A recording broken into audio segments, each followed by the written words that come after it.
Joining us now, we've got Admiral Joe Sestak, who is a current candidate for senator for the state of Pennsylvania. Admiral, welcome back. Good to be back, Charles. Thanks. Admiral, it's always a pleasure. We appreciate it. Admiral, we have seen some of the opposition really coming down hard on immigrants, undocumented individuals, non-immigrants who are working here in the United States. And it's even to the point where Nikki Haley, governor, is saying, hey, folks, you know what? We got to back off on some of this kind of stuff. What's your take on this in immigration here? Well, here's my real take on it. My father's an immigrant. He sat at that kitchen table and said, penny for food, penny for college. All 8 of us kids went on, and we lived the American dream. I mean, anybody can do that, given the fair opportunity. You could even raise to a 3-star admiral. Mm-hmm. But here's the issue, the undocumented. Yes, we must secure our borders, not just against the undocumented, but from Al-Qaeda that's involved in the drug trade down there. But that is, if we have them come out of the shadows and, have them properly go to the back of the line, back taxes, etc., what we find is we will increase our productivity by $1.1 trillion in the next 10 years. We will have, as we gain their revenues, as they have legitimate jobs, that we will get over $600 billion into our Social Security lockbox. We got to make it a lockbox. And then a same equivalent amount into Medicare, which is about to be both insolvent come the beginning of the 2030 time period. This is about productivity, and every study shows that if we're able to do this, the revenues and to invest in education and infrastructure and the ability to have even more productivity happen in our nation is the result of this. And we just got to do it. All right. So we're not talking about building a wall. And, Admiral, I got to take this opportunity. I've got a lot of friends that work in the United States Border Patrol. And contrary to what is being said by some of our Republican friends, that northern border in Canada and the southern border of the United States with Mexico is a whole heck of a lot more secure than some of our Republican friends want to make you think.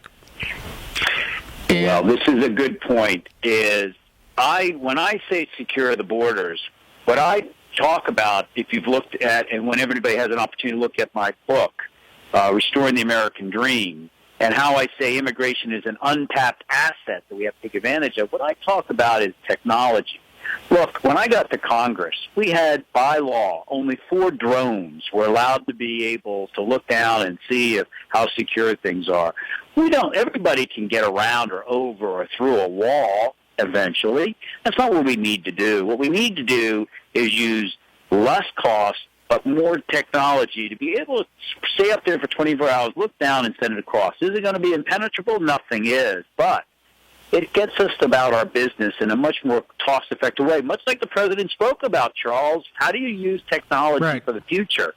And then second, Charles, we need, as productivity not only increases with the undocumented coming out of the shadows, but as jobs come back to America, we are going to have all hands on deck. And I'll tell you, now's our moment. There you go. Admiral, what else should we be looking at right now? Here's what else I think we should see within the area of immigration. We know that, first of all, we're going to have an increase over the next couple decades of about 56 million jobs. And we're going to have a deficit of about 7 to 8 million minimum, because unless we are able to have the undocumented be part of it. We also know this, that by 2022, in the shorter term, we're going to have 11.5 million jobs that are going to need to be filled. Now, half of them are going to need a certificate, an associate's degree. The other half of it are actually going to need some real science, technology, engineering, and math type of effort into that. Again, President touched upon this in the State of the Union the other evening. And what we have to have for that portion of our workforce, the innovation, the entrepreneurship, is to be able to recognize that we do want these individuals who are studying in our colleges and all in advanced degrees to stick around, because for everyone that sticks around, there's about 2.5 jobs created. That's why 40% of all Fortune 500 companies are owned by an immigrant and headed by an immigrant and or their children. And I got to tell you, we want the best of the best, and we are the best in America. But we all came from somewhere, and we've got to keep getting the best of the best. There you go, Admiral. We got about 2 minutes left. Any final thoughts for us today? I do. I have one final thought. You know, I just got off talking yesterday and today about Iran and our sailors out there. I just also got off a little while ago. I went on Fox. I always do. I want to make sure people hear about a thoughtful approach to things. I talked about North Korea and others. Let's not forget that every day we sit here working hard as labor, the last organized force for the working family, all of us trying to work for the working family.